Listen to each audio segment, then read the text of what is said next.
Morning టైంలో పిల్లలు స్కూల్కి వెళ్తుంటారు. ఒక్కొక్కసారి మనకి బ్రేక్ఫాస్ట్ ఉండదు, ఏం చేయాలో కూడా తోయదు వాళ్ళు పెట్టే హడావిడికి. సో గోధుమ పిండితో దోశలు వేసుకోండి, చాలా బాగుంటుంది. పిల్లలు కూడా చాలా బాగా తింటారు, టేస్ట్ బాగుంటుంది. ఇప్పుడు నేను చూపిస్తాను గోధుమ పిండితో దోశలు ఎలాగో చూపిస్తాను, రండి చూసేయండి. కొంచెం గోధుమ పిండి తీసుకోండి, అందులో వాటర్ వేసుకుంటూ చూసుకుంటూ కలుపుకోండి. కొంచెం చిక్కగానే ఉండాలి, పల్చగా ఉండకూడదు, ఎందుకంటే ఇది చాలా స్మూత్గా ఉంటుంది కాబట్టి. పల్చగా వేస్తే దోశలు అనేది రావు. చూడండి ఫ్రెండ్స్, ఇలా కలుపుకోవాలి.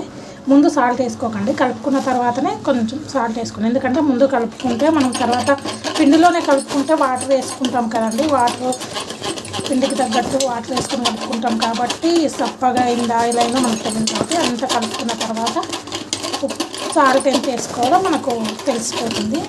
మంచిగా కలుపుకోండి, అంత పిండి మొత్తం కలిసిపోవాలి. వాటర్లో పలుచగా మాత్రం రాకూడదు, చిక్కగా చేసుకోండి. కొంచెం తర్వాత ప్యాన్ పెట్టేసుకోండి. ప్యాన్ కొంచెం వేడయిందండి, తర్వాత కొంచెం ఆయిల్ వేసుకోండి.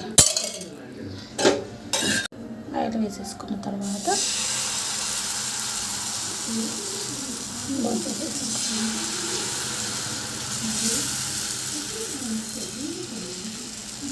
కొంచెం 2-3 డ్రాప్స్ అంతే ఆయిల్ వేసుకోండి.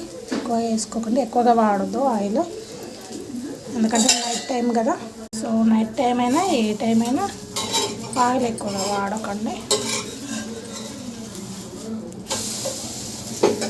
ప్లేట్ దోశ కాకుండా ఇందులో ఆనియన్స్ వేసుకోవచ్చు, క్యారెట్ వేసుకోవచ్చండి. అంతే అండి, అంతే. అలా సర్వ్ చేసేసుకోండి. ఫస్ట్ దోశకి నేను ఆయిల్ వేసుకోవట్లేదండి, ఆయిల్ వేసుకోకపోయినా బాగానే వస్తుంది. అంతే, ఏదో అలా ట్రై చేస్తాను. షార్ట్ వీడియో ఫస్ట్ టైం చేశాను. ప్లీజ్ లైక్, షేర్, సబ్స్క్రైబ్ చేయండి.